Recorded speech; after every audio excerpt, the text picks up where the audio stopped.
¿Se ve bien? Petra.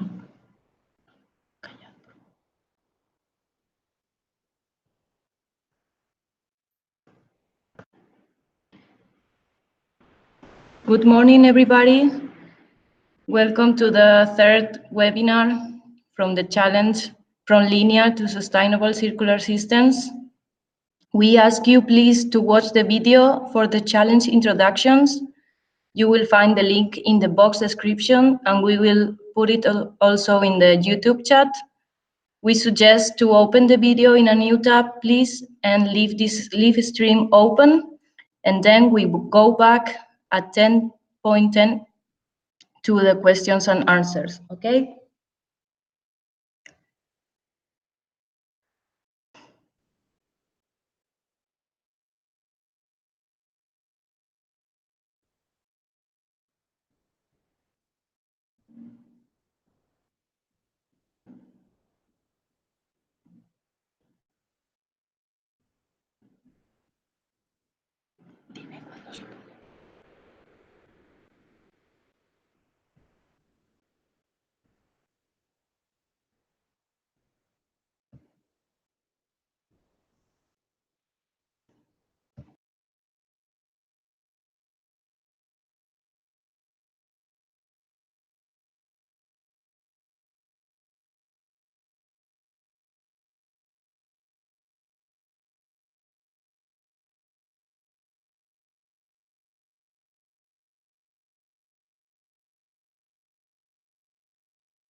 Good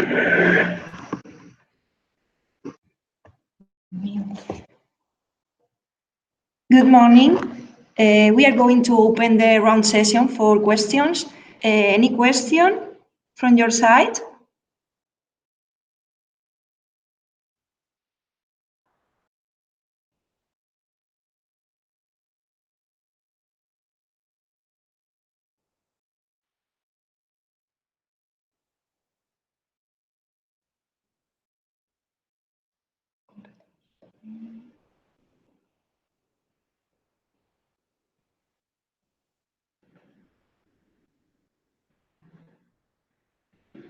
Yes, Petra, you're right. We have to decide the hub that you're going to apply, but you can also make collaborations within the other hubs. The thing is that you have to define this in your budget and your work plan. So if you have an idea that has a combination of the technologies that are included in one or more hubs, you will have to define it in the proposal as well.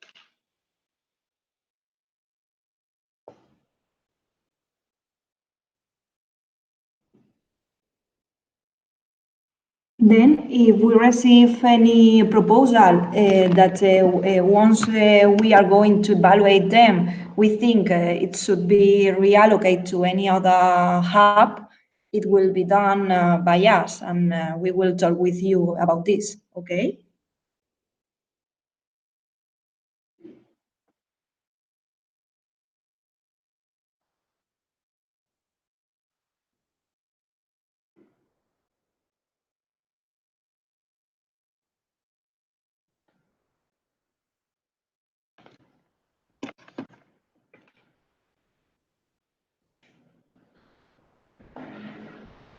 I will read the question, so it's already in the YouTube record. Petra is asking now, referring to your concentration of cooperation with nature, you seem to be the main focus for our proposal. Thank you. So we will evaluate your proposals from our hub in Valencia. But as Miriam said, if you need to collaborate with another hub, you can do it.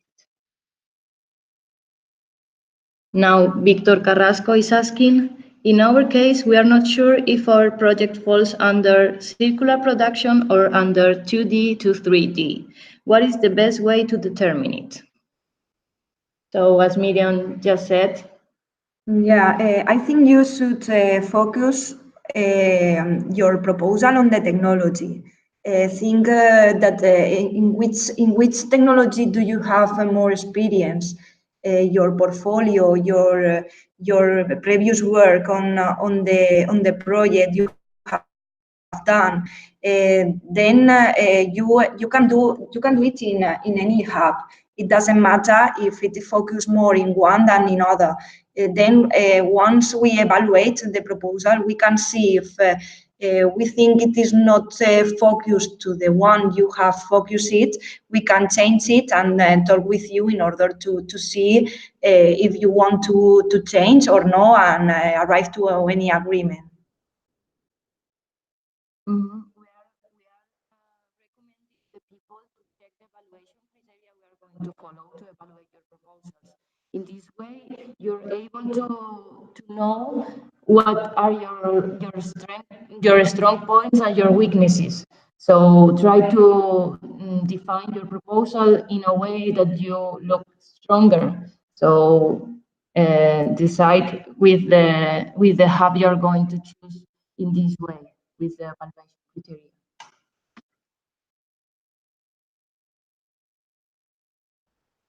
Now, Petra is saying us, how do we go ahead now?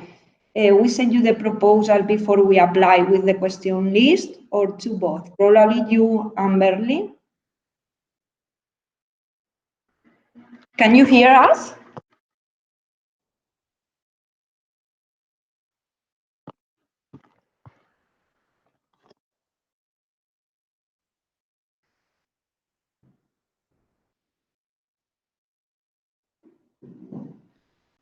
Sorry, Petra, we don't really understand you, but I think that your your question is related your. Oh? I'm sorry, we are getting distracted with with the audios. So what I was mentioning is that your question is similar to the one that Victor asked.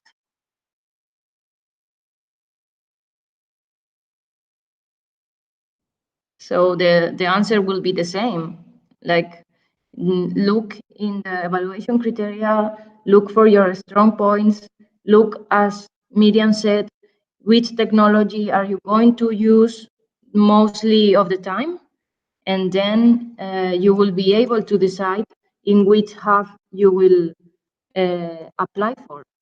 Even though if we receive a proposal in one of the hubs and we think that it fits more in another hub, we will just pass to the other hub and you won't have any problem.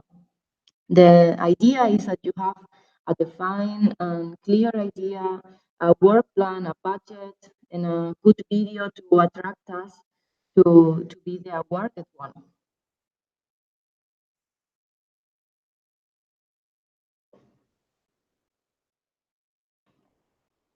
Do you have any other question?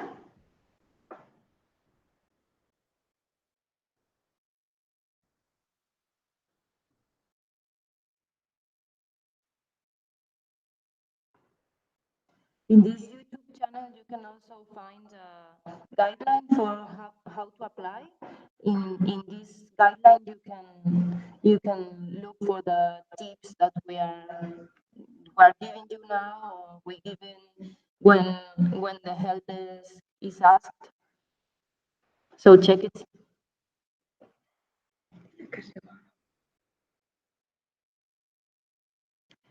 Petra, maybe it's a problem of your computer because. Oh, sorry if it's really bad. We are not doing anything different.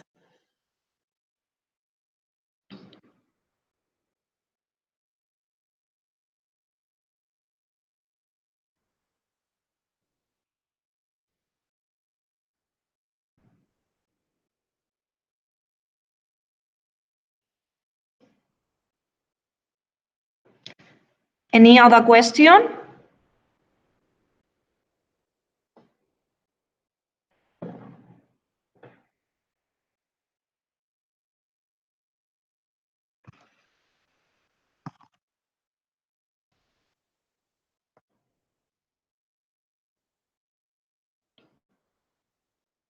Is the sound better now?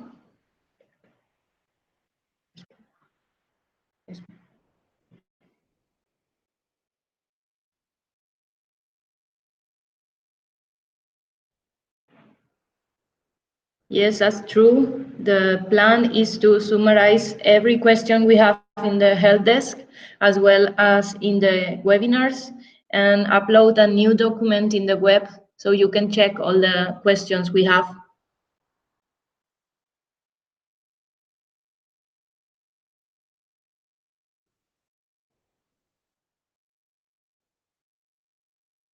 Now we have another question. Is a collaboration between experts from different hubs possible?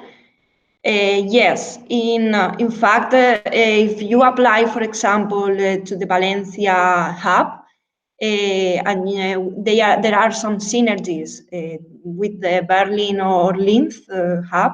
Experts from each hub, we collaborate between them and with you in order to be succeed, and you take advantage of the experts that we are going to offer in each hub. Okay.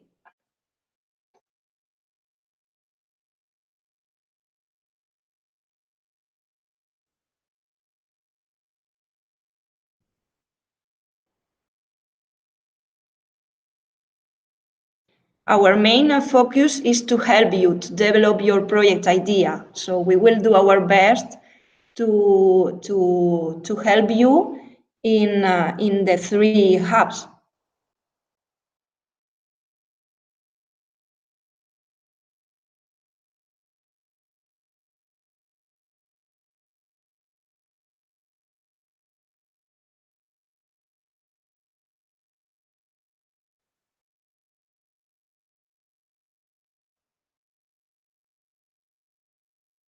We are seeing now that the number of viewers are increasing. So as we have already started, I recommend you to watch the video in the box description. The first video is the introduction of this challenge we are presenting now. So if you have any questions, you can ask us until 10:30.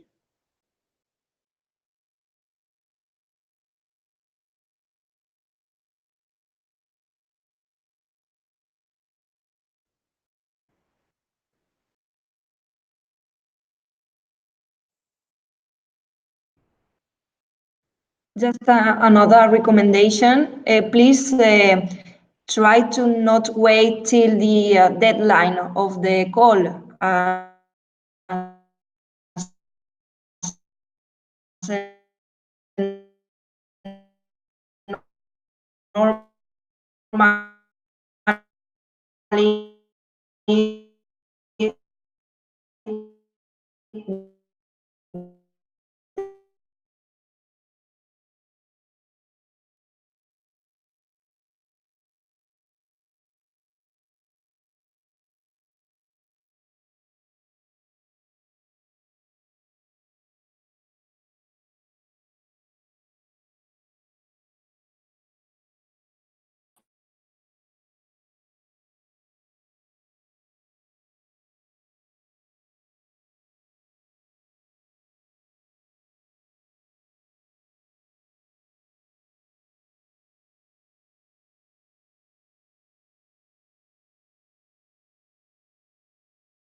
Si nos conectamos al wifi de ellos. No lo sé.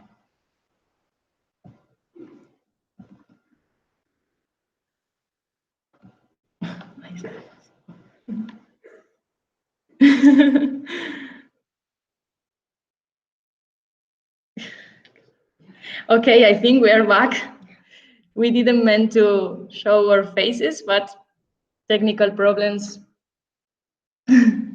So we have question. Sorry, we are from Spain. Anna Nilsson asked, how does it work with the 3 different hubs? Are the 20 artists going to be divided equally between the hubs? Yes, the thing is that we have 2 calls. The first call will host 10 people, 3.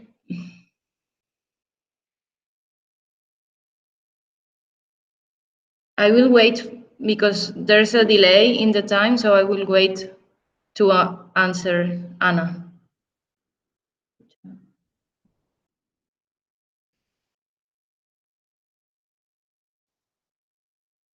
I hope it's good now. Sorry for the technical problems. So Anna asked, how does it work with the 3 different hubs? Are the 20 artists going to be divided equally between the hubs? Yes, we have 2 calls, 10 people for every call. Next call will be launched on March 2020. So if you don't feel like applying for this one, or if you don't get awarded, you can try again. There will be 3 people in Berlin Hub, 3 people in Hub Valencia, and 4 people in Hub Linz, probably this first call. And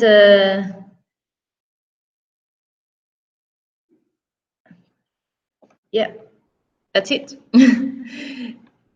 We will decide who is the 4th people going in the regarding the quality of the proposals. So maybe it's not 4th in Linz. We are not sure.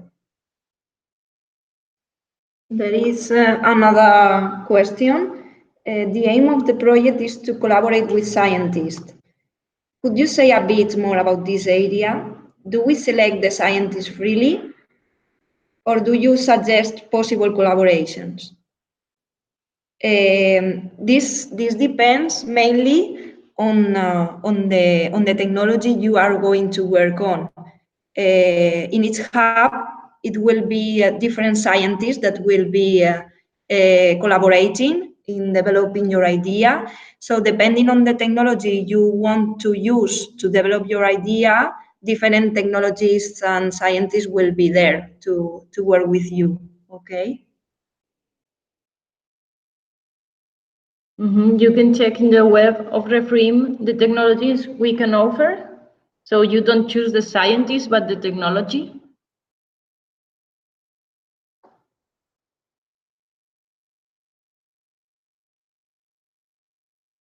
Now Victor is asking, do you think a project based or around 3D printing in textiles with recycled materials fit on the circular production hub? For sure, yeah. In fact, in this webinar, you will see that at 11, ProFactor is presenting the Polyjet technology, which is about 3D printing.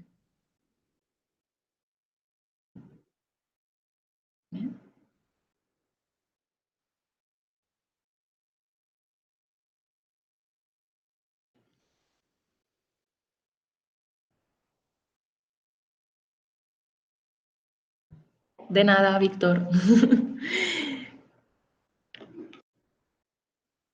Please keep in mind that we are open to help you.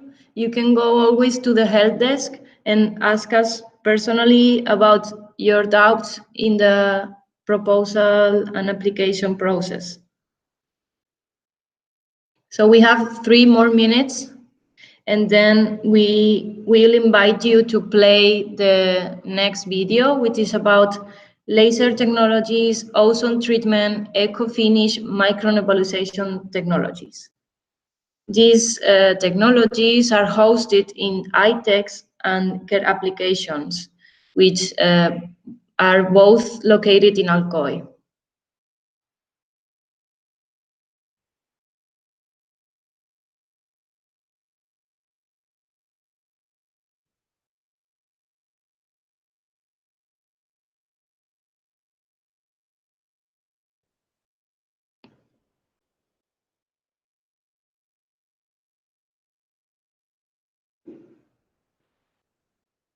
So now we are going to post the link on YouTube for this video I mentioned.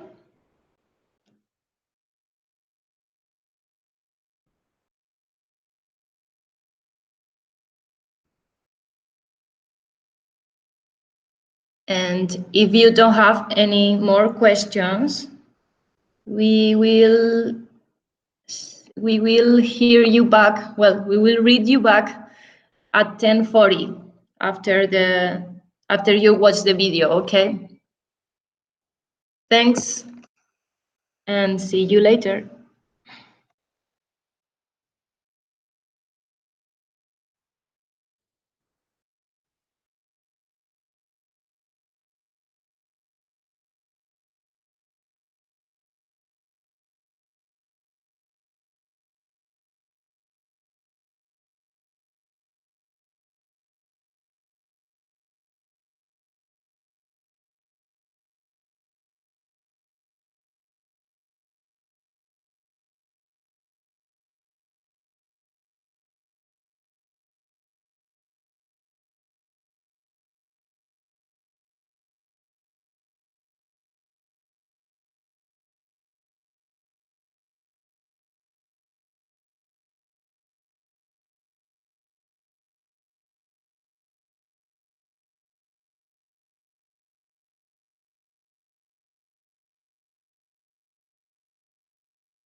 Now we are going to continue with your questions for this session. So please, if you want to do any question or whatever, ask us into the chat. There is a question from Petra. What about cleaning the air and water? Which kind of systems do you integrate? Well, we don't really clean the air. What we do is don't pollute even the water. What we do is change the conventional textile processes, which are really bad for the environment, to clean processes. So what we do is not to pollute. We are not trying to clean the air. It's a difficult thing to do. We want to be able to process garments and fabrics which are sustainable. Hello, this is Carmina from Care Applications. For instance, regarding nebulization system, we apply only the quantity of water and products that the garments are able to absorb. Then there is no waste, so there is nothing to clean. Not all processes can be done by this system, but most of them, yes.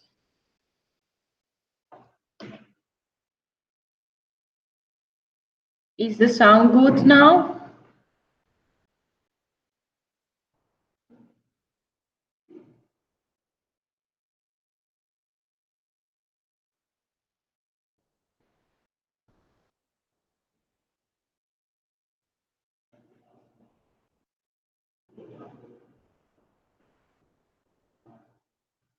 Thanks, Elena.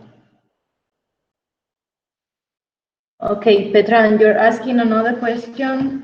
Can we include cleaning systems for the resting pollution? As we said, there's no waste. We don't create any waste.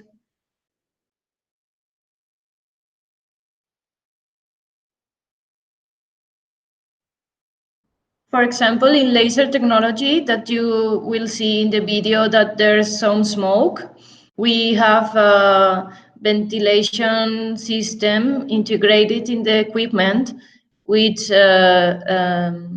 collects all the smokes generated, and most of this smoke is particles. So these particles are collected in a filter, and then we treat the filter. But in fact, we own this equipment for more than a year, and we haven't had to clean this filter. So we can assume a zero waste process for the laser technology, as once you have to do the maintenance, you're probably have done more than 2 years utilization of the equipment. Regarding the question about washing with enzymes, we can apply also enzymes to the nebulization system. So again, no water discharge is in this process.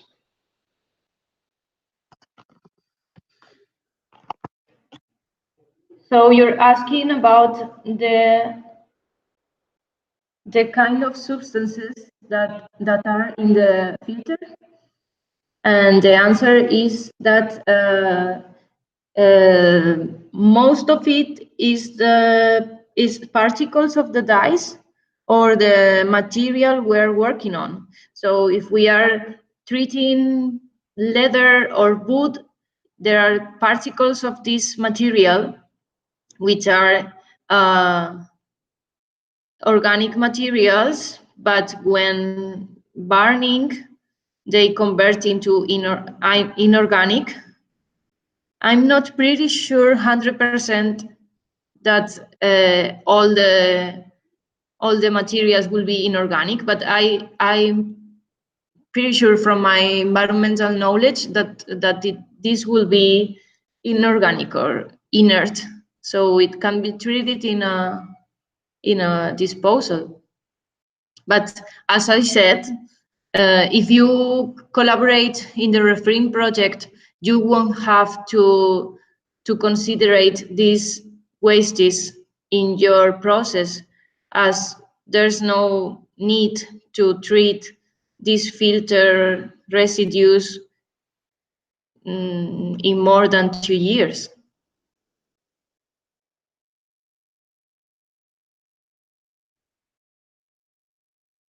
I don't know what you mean with compost, but no. No, because you compost organic wastes, and I'm saying that we are going to treat inorganic burnt wastes.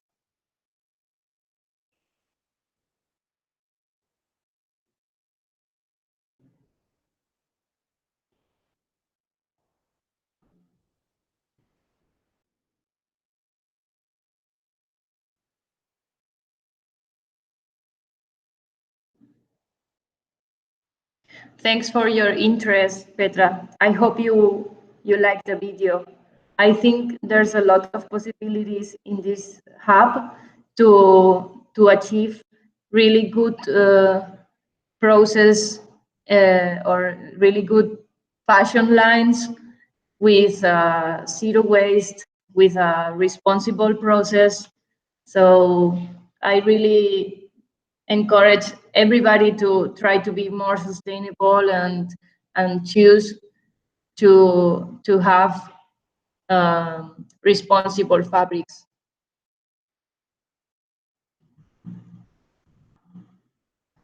Another question from Le Grand Tour.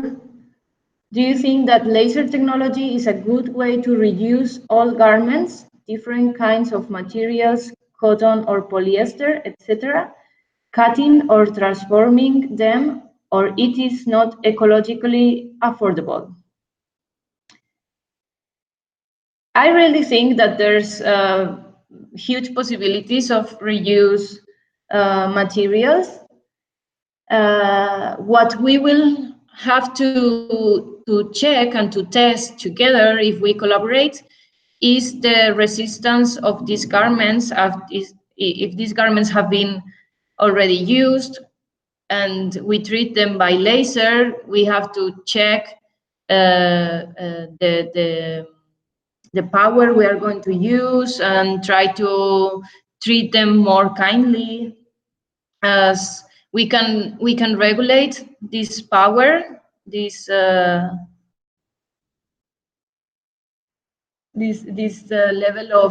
of strength of the laser. We can be we will be able to treat them and not to damage them.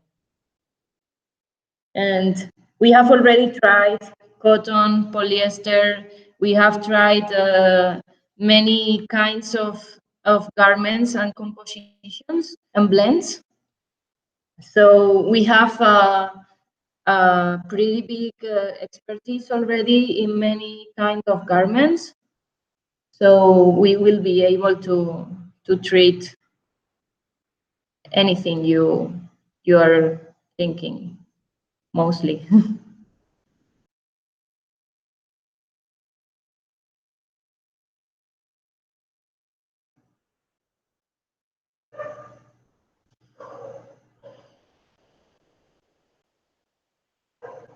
Okay, so we have 10 more minutes, and maybe if there's no more questions, we will wait only 5 more minutes. Makes no sense to too big waiting.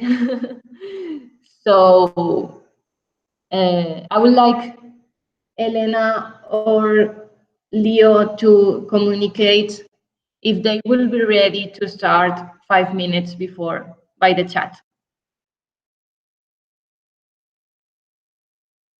Oh, there's another question. Does texture of textile influence on laser cutting? Yeah, for sure. We have to try the different textures. This will be a research for us, and we have already tried different textures already, and we have tried on blankets, we have tried on velvets, we have tried on wood, on leather. So we have a bit of expertise in different textures. We have to modify the setup of the machine, but we can do it together. We can collaborate and co-create your ideas using our technology expertise.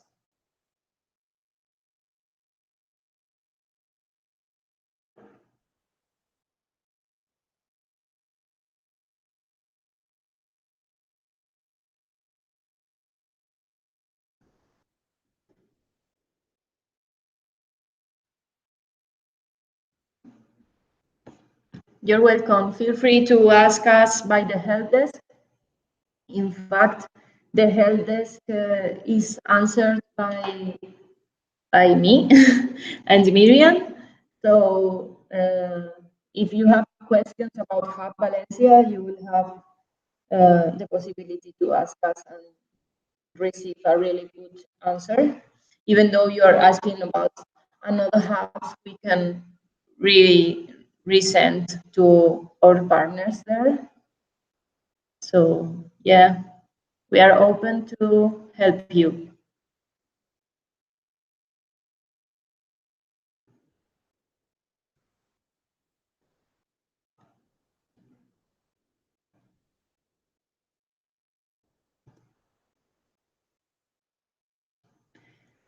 And even though there's not the the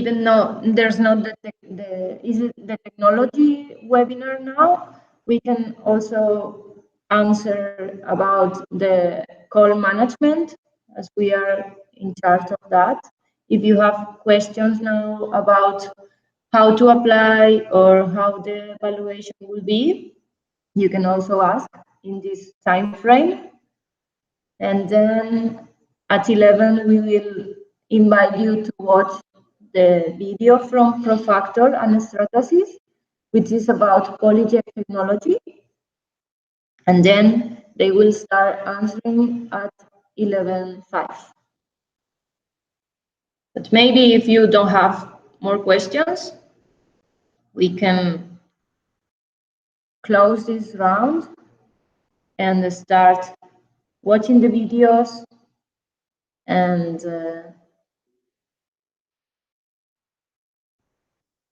see if Elena or Leo can confirm it that they can start before.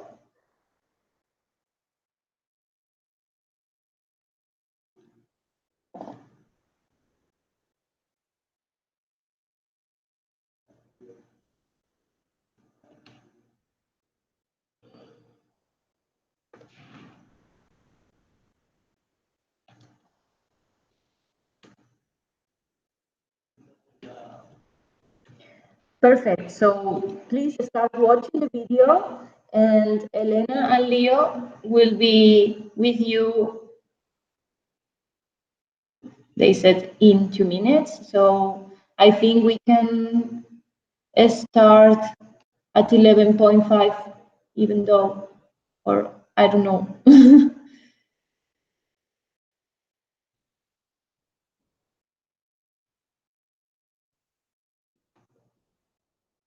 So from our side, I take, oh, we have another question. Perfect.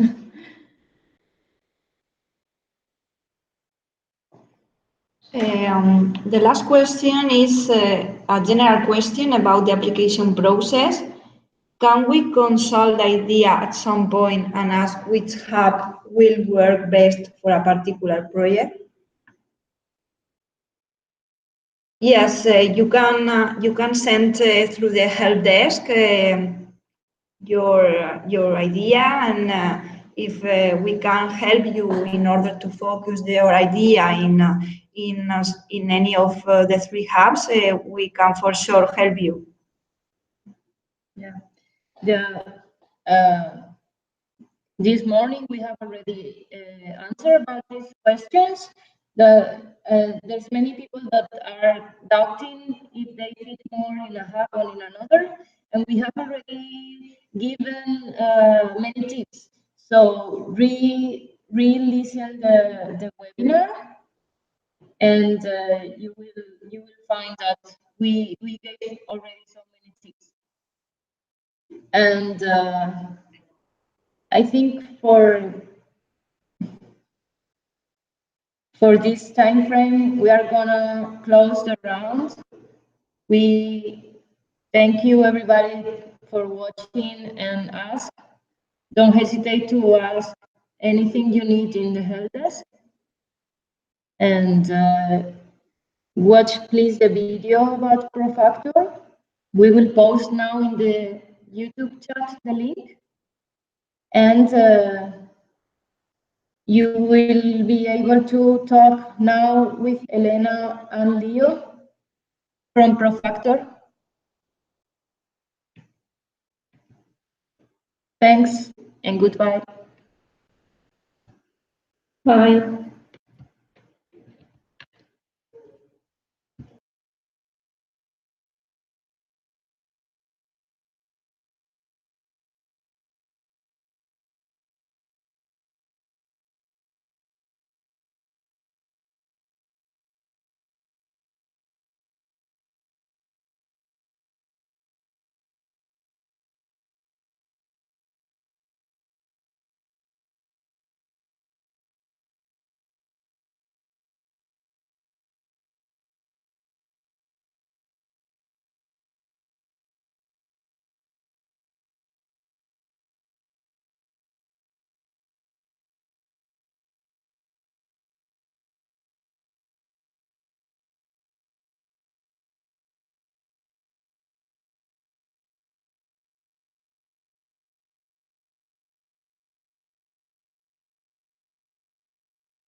Is it better now?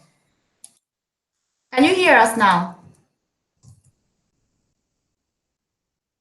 Said 20 seconds delay. Can you hear us now?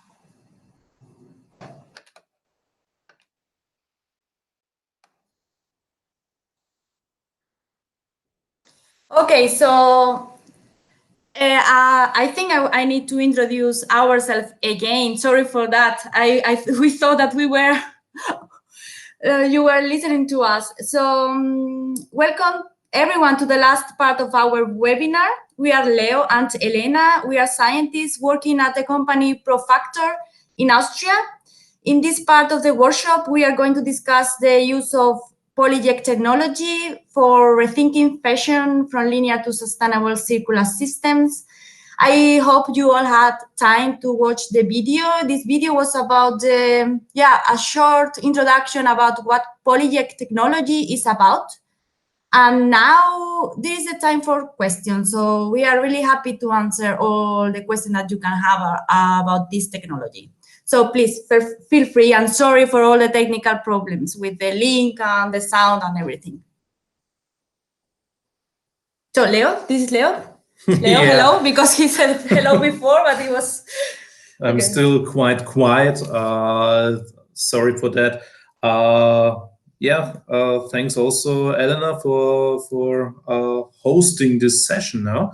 And maybe a few words to the Polyjet Technology in addition. For those of you who were on the first days on Tuesday, this what the session now is about, another aspect of the Polyjet printing. So, of course, you can also ask the question concerning the Polyjet itself, but this time it's about linear to sustainable circular systems. So also introducing fabrics and so on to the Polyjet technology, how this is turning out, how this can play out, and so on. So please feel free to ask us. We're here. I am posting in the chat 2 new links where you can see specific examples of the use of Polyjet on textile and for fashion design. So if you want to have a look, you can watch to these videos additionally. You can also find them in the description below. Yeah, that's right, in the description of the YouTube video.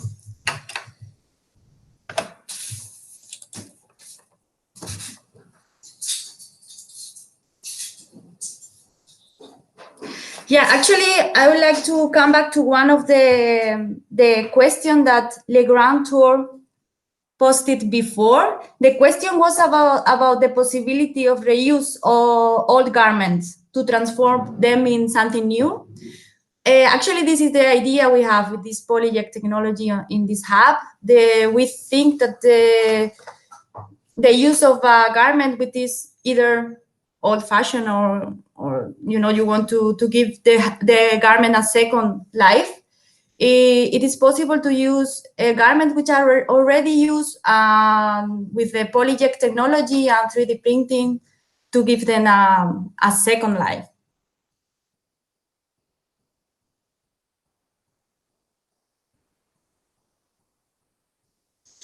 No. There is a question, so I will read the question before, from Victor Carrasco. Can you melt down the filaments of your garments back to their original state? Please, Leo. Here to clarify, the Polyjet technology is based on inkjet printing. So you can think of a 3D inkjet printer. So melting them down to a filament, you cannot do that. I mean, you can do melt it down the filaments, yes, but somehow, however, this will not serve the job for Polyjet printing. So other printing technologies are better suited for that, like FDM printing or FFF printing, as it is called sometimes. The reason is, as this is an inkjet printer, you need to fulfill some limitations. Like, think of a desktop printer you maybe have at home or in your office. That is an inkjet printer you can buy in every shop, in every hardware shop, more or less. And here you have a certain kind of ink, cyan, magenta, yellow, black, whatsoever. And you press this through a nozzle, and there you have a viscosity window where the ink can pass. As long as you fulfill this limitation, you're free to go, basically. The difference to FDM printing and the filament you're asking for is that you have a polymer filament, as you already suggest, and this you can feed into a through a hot end in a nozzle, or different kind of nozzle, and through an extruder. So different technology. I hope this answers your question. Yeah, one additional thing is that actually FDM technology is also available in the hub. Exactly. Yeah. So in the hub, we have, not just in this hub, but general in the whole technology map, so to say, we have also FDM available at certain partners, and they're ready to use, more or less. So they're free to use in the framework of the projects. However, this session is on Polyjet Technology, and here also a difference. Maybe you're wondering, why do I need to use Polyjet over filament fabrication? So this is, what are the differences there? And just I want to give a really short difference, and this is, as said already before, the technological and material deposition. But one benefit and the major advantage of Polyjet is that you can print several materials at once, up to 6 individual materials. Think of it. So like an inkjet printer, you have cyan, magenta, yellow, and black. So you can print more or less true colors. Every available colors you can mix with the 4 bases, but you have 2 additional materials. So what you can do there, think of grading between stiff and flexible materials, so that you have a gradient between, let's say, hard, rigid materials and the real flexible stuff provided on your fabric. Yeah. And yes, it's the Polyjet technology by Stratasys. Yeah. And the question from Petra Meyer. We are part of, well, Profactor is part of the 3 different hubs, actually. So in this hub, Valencia, we are part of Hub Valencia, but we are located in Linz, actually in a city close to Linz, Steyr. So yes, if you are going to work with the Polyjet Technology, we are going to be your main contact in Austria, Linz. And Leo already answered the question from Michael. Is the Polyjet Technology from Stratasys, which is also on board. Yes, so Stratasys is part of the project team and can also help here in realizing your project idea. And just some insight thing. Thanks, Victor. Now I don't know where I was. No, just kidding. Some internal or some insight consideration here is we have 3 partners inside the whole project work frame that can use or have access to Polyjet technology. And depending on the project, we split here the task, so to say, or one partner will be majorly responsible for that. For example, if you want to have a real true color experience and want to play out with a lot of colors, obviously the partner of choice would be Stratasys itself. If you want to dig more into, let's say, material possibilities, smart features like, for example, illumination parts or whatsoever, you obviously will be guided to us. If it's going in the direction of, let's say, other additive techniques, then Haratech is the partner of choice. So this is just to give you a little bit of insight. So we have a new question from Michael. Are there other 3D printing technologies apart from Polyjet in which it is possible to obtain a gradient from flexible to rigid? Actually, you already mentioned the technologies that are in-house, but the possibility of mixing different materials is something to that is... answer the question, no, there is only Polyjet. Think of it once more as with inkjet printing. You transfer here a picture that from your screen, from your PC, that is pixel based to an analog picture. So what you print is actually pixels. When you want to grade here between the colors, it's on the pixel level, and the same can be said on Polyjet printing. It's on the volume pixel, how we call it, or a really nice name, voxel. Don't know who came up with this name, but it's the name. It's voxel-based printing, so this means each voxel, so a volume pixel, you can tune the hardness, so can tune a gradient between flexible and rigid.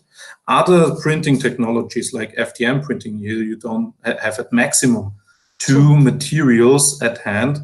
And since this is a filament, you cannot go down with the resolution to that part where you can tune between the gradients. And even if you ignored it and want to have it here, I don't care for a volume pixel, I want to have it in a big part, you cannot mix them because the filaments themselves has a certain volume, so you cannot mix them freely.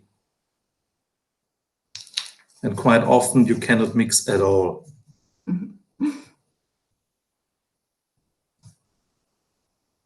I hope this answers your question, Mika.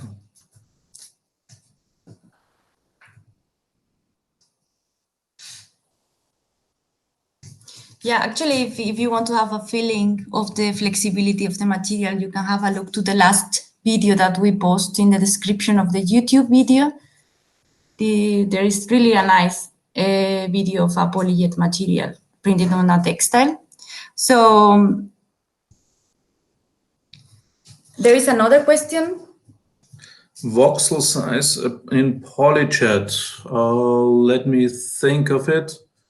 At least this depends on the droplet size, and here we are in the range when you mix it, let's say 20 to 50 microns.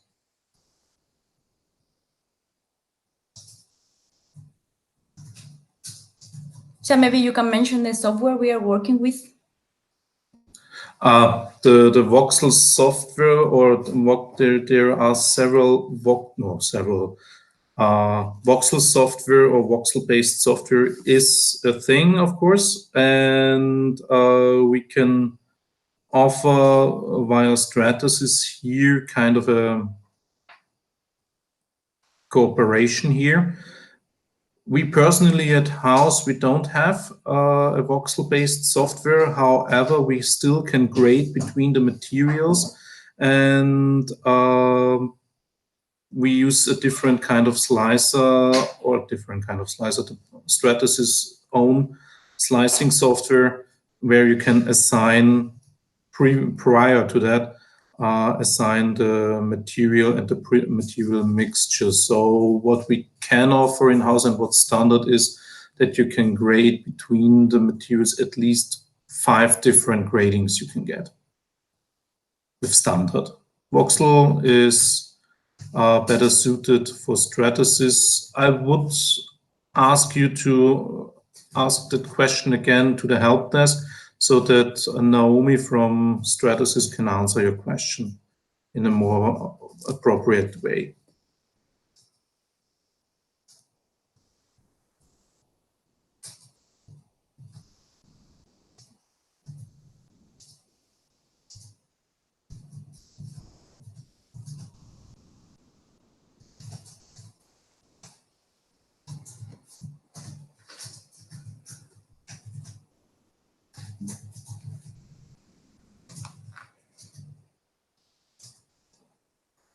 Also, for those of you who were watching yesterday's session on Polyjet, here we showed also a video on introducing electrical features like LEDs and so on and integrate them with Polyjet technology.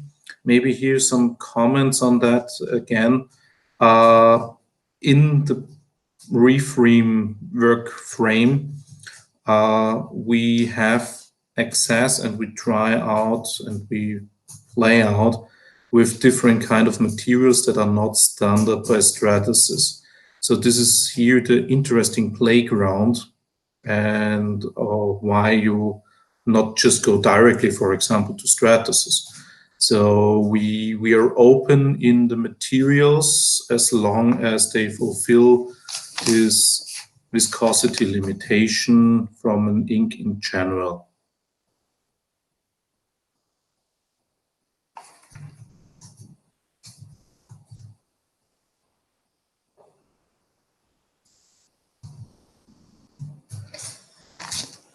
Also, one question was asked yesterday that would fit also to this session about sustainability in the Polyjet quite in general, or how Polyjet, since you cast polymers, this is not really sustainable, one can say, how this is now affected. And answer to that is that sustainability is, you cannot answer it in an easy way.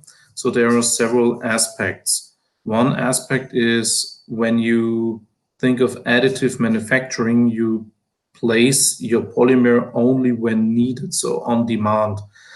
You generate no or a minor amount of waste. You place, as said, the polymer where you want to have it, and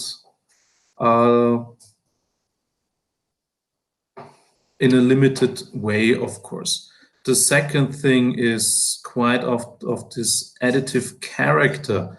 Additive manufacturing takes place in, let's say, small enterprises, small companies, or medium-sized companies, and this is a local business. So what you generate here are short transport length, quite in general, highly individualized products in the end, or objects, quite in general, or on models demand. on demand. Mm-hmm. So the transportation aspect you can not neglect because you need the material as well. But for the final object, this is rather low because you just need the printer and the material. No molds, no waste. Mm-hmm. And of course, when you think of, let's say, large amount of products, you often need storage in printing or in this additive manufacturing in general. You don't need that. So you don't need storage places. That has also an impact on sustainability, on life cycle assessment aspects and such things.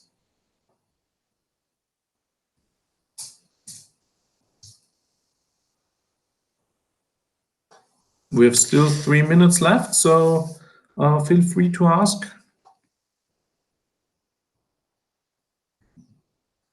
Yeah, I would say that we are looking forward to discuss with you your ideas and Definitely. Yeah, to share the scientist and the design's point of view, designer point of view. It could be really, really a nice mixture. So please apply. Of course, after this webinar sessions, you are always welcome to ask us. Just write to the help desk. You find the email in the description and here on the slide. Ask your questions. It will be forwarded to us or to the other respective experts, and we are happy to ask your questions also later on. Until then, as already Elena said, we are looking forward to your nice and great applications. As said, please apply. There is always a way to produce things. There's always a way to fabricate things. We're really curious about new design possibilities, new art aspects, and so on. Here also maybe a little bit of insight. We are scientists, we are technicians, we are, this sounds maybe already wrong in my head, we are quite limited in the few things regarding what is possible. We have our vision that's going into often a process, a product or whatsoever, but this out-of-the-box thinking is not often the case. So here we are really curious in some out-of-the-box ideas, some novel aspects, how we can play with the available material, available process, available technologies that bring the both of us forward.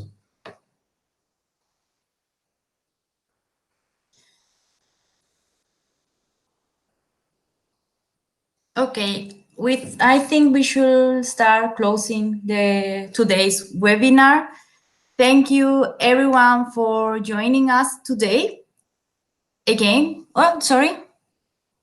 Yeah, we have a question. Petra Meyer, what about the involvement of young people of urban areas?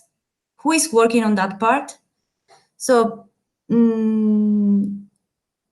mean the involvement of people apart from the artists and the scientists on the project?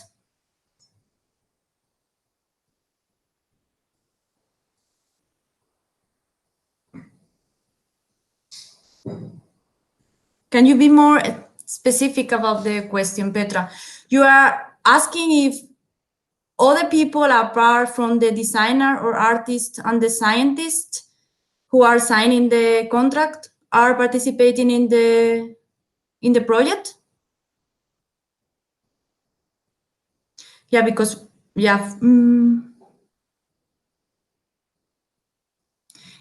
yeah, actually, this is something that should be part of the designer or artist, the artist's idea.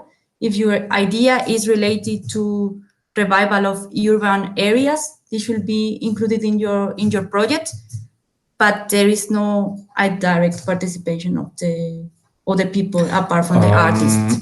Maybe we do not get the question in the right way. The thing is the whole structure and the whole hub structure we've chosen for. So we have Berlin, Linz, and Valencia. The whole idea is to attract young people, attract artists in these areas at first, but not limited to that, to revive the urban areas. So this is one of the core aspects of the whole project, of the Re-FREAM project. And we try to do this with this cause to find interesting applicants and so on. I hope I get that question of yours right and my answer fulfills that.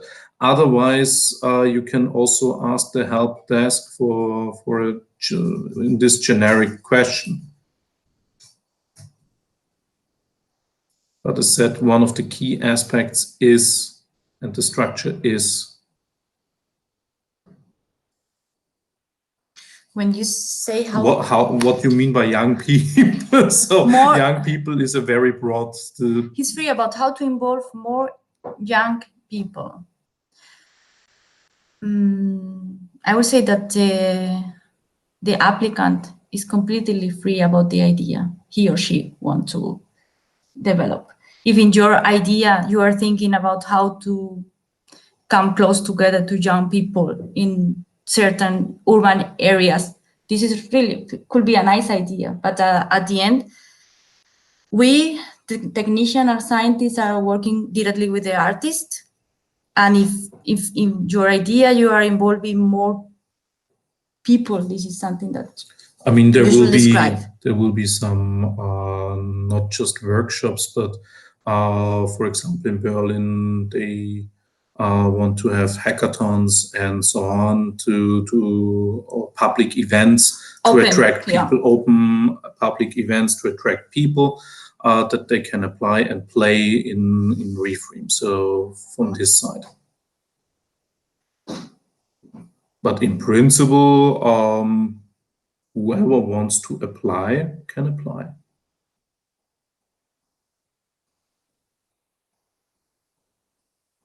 Yeah, sorry, Petra, if we didn't get completely the question. Yes, as Leo said, please write us in the help desk and we will elaborate our answer and try to help you as much as we can. Okay, so we are already actually 4 minutes late, ahead of time. So academic 15 minutes are not there, so. So thank you very much for joining the webinar. Once again, we are looking forward to receive your applications. Thanks to all the participants today, Patricia, iTex, Care application, and I hope we could solve your doubts and everything is a little bit more clear now. Thank you so much. Thank you, folks. Bye-bye. Bye.